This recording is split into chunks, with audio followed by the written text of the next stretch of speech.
Salut, salut! On revient sur un peu d'Orvac, cette fois-ci avec quelque chose qui n'existait pas dans les années 80. Je vous explique. Ceci est un VV54A, d'accord? Donc la version de production de masse du calibre. Au 1/48e, c'est un produit Aoshima, donc qui date de 2007-2008.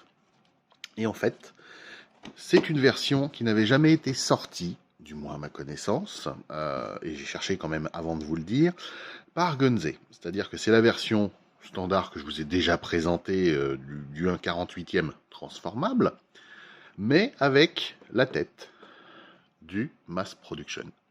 Tout simplement. Et il n'y a que chez Aoshima que c'était sorti. On peut voir donc que c'est une maquette qui se transforme. Voilà, les specs qui vont bien. Ça valait 3900 yens. Aujourd'hui, ça tourne autour de 35-40 euros à l'achat, quelque chose comme ça. On va regarder tout de suite le contenu de la boîte.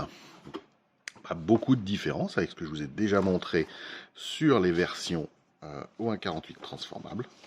La notice Aoshima qui donne donc le plan de montage en direct. Bureau de sinistre, évidemment. Donc on commence par monter toujours les jambes. Hop. Voilà. Ensuite, les pièces qui forment le bassin. Voilà. Le plastron au niveau du torse.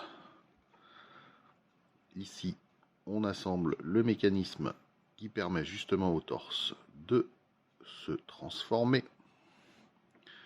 On prend un petit maillet pour sertir les pièces derrière les roues.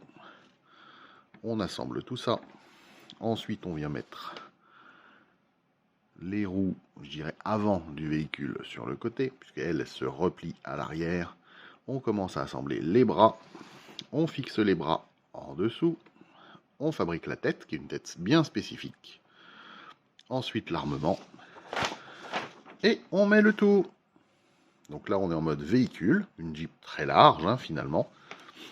Et là, on a l'autre armement qui est proposé dans cette boîte, en plus du double canon. Ici, nous avons ce que ça donne une fois monté et peint. Voilà. Donc avec beaucoup de détails, les mêmes que sur la maquette au 48. Et les placements des décals sont indiqués à chaque fois. Et enfin, nous avons ici les grappes en présence. Vous voyez qu'on a quand même quelques pièces. On a donc des pièces moulées dans un verre typé verre armé. On a 4 grappes de polycap, enfin 4 barres de polycap. Les détails, écoutez, sont présents sans être trop présents. Les pneus et les roues, donc on a un détail sur les roues, vous voyez. Bon, qui est ce qu'il est, il est convenable. L'arrière est en creux, il faudra remplir ça, ce serait pas mal, honnêtement. Faire ça à l'emporte-pièce pour avoir un rond. Et ensuite, dans l'autre sachet, nous avons des décals. Voilà, s'ils veulent bien descendre. Eh ben, ils veulent pas, mais c'est pas grave. Voilà.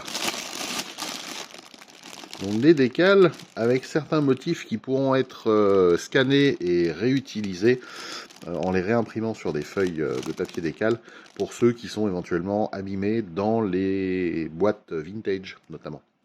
Même si celle-ci commence à dater, elle a quand même quasiment 15 ans. L'armement supplémentaire, donc qui lui est vraiment une création Aoshima. Donc on voit ici la grappe Aoshima. Voilà, mass production. Ici, c'est la grappe standard, mais avec une couleur différente. Et ici, on est bien sur la G07, donc la G07, qui est celle d'origine.